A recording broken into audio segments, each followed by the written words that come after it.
Hello everyone, আমার আন্দামান সিরিজে সকলকে স্বাগত। আজকে হচ্ছে আমাদের 5th ডে আর আমরা আছি হ্যাভলক আইল্যান্ডে। তো আমাদের সকালবেলায় আজকে প্রথম কাজ ছিল হচ্ছে স্কুবা করতে আসবো। তো আমরা সেটা মর্নিং স্লটটাই নিয়েছি, আগের থেকেই বুক করা ছিল। তো বুকিংটা আগে থেকে করে রেখেছিলাম।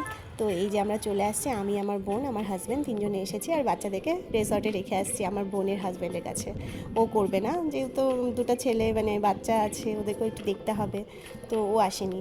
আর আমরা এখানে এসেছি স্কুবা করতে, দারুণ মানে সত্যি বলতে খুব খুব খুব এনজয় করেছি। মানে প্রথমে যতটুকু ভয় লাগে মানে সেখানে পৌঁছে গিয়ে যখন সবাইকে দেখছি যে ওরা খুব ভালোভাবে করতে পারছে, তখন একটা না অটোমেটিক একটা খুব মানে মানে একটা শক্তি চলে আসে যে না আমিও করবো। আর আমার প্রথম থেকে খুব ইচ্ছে ছিল স্কুবাটা করার। তো আন্দামানে এসে যদি স্কুবাটাই যদি না করতে পারি তাহলে আর কি করলাম। যাই হোক, তো স্কুবাটা করে আমি চলে আসছি হচ্ছে, আমরা রিসর্টে চলে আসলাম। আর আমরা যেহেতু একদম মানে খুব সকালে গিয়েছি, আস্তে আস্তে কিন্তু অনেকটা সময় লেগে যায়, মানে এখানে অ্যাক্টিভিটিটা করতে অনেকটা সময় নেয়। তো যাই হোক, আমরা চলে মানে আর স্কুবা করার পর এত খিদে পেয়ে যায়, তো ঝটপট করে আমরা ব্রেকফাস্টটা সেরে চলে আসছি হচ্ছে কালাপাথর বিচে। কালাপাথর বিচে কিন্তু বলে রাখছি, এটা যেহেতু সানরাইজ পয়েন্ট, এখানে না সকাল সকালবেলা আসলেই ভালো হয়। আর আমাদের আসতে একটু লেট হয়ে গেছে, তো তার জন্য দেখছি পরের দিকে না ফটোগুলোও ভালো আসছে না।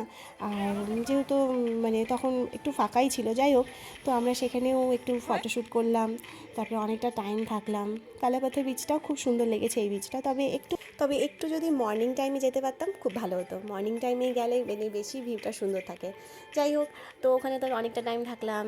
আর আশেপাশে তেমন একটা কালাপাথর বিচের এখানে তেমন রেস্টুরেন্ট খাওয়ার কিছু ছিল না।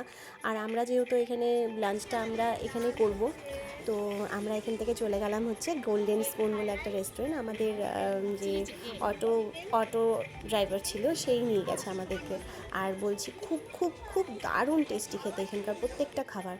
আমরা এখানে যাই হোক, এখানে একটা নতুন ডিশ এই পর্ন মশালাটা ট্রাই করলাম, খুবই টেস্টি লেগেছে খেতে।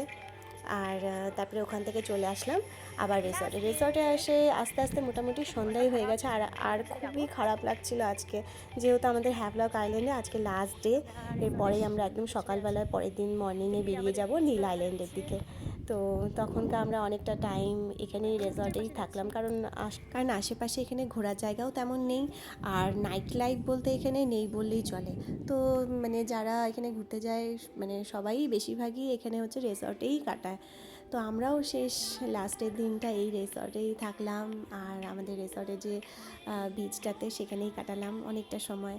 আর জানি না কবে এখানে আসবো। যাই হোক, তো তোমাদের কেমন লাগলো অবশ্যই জানিও। টাটা।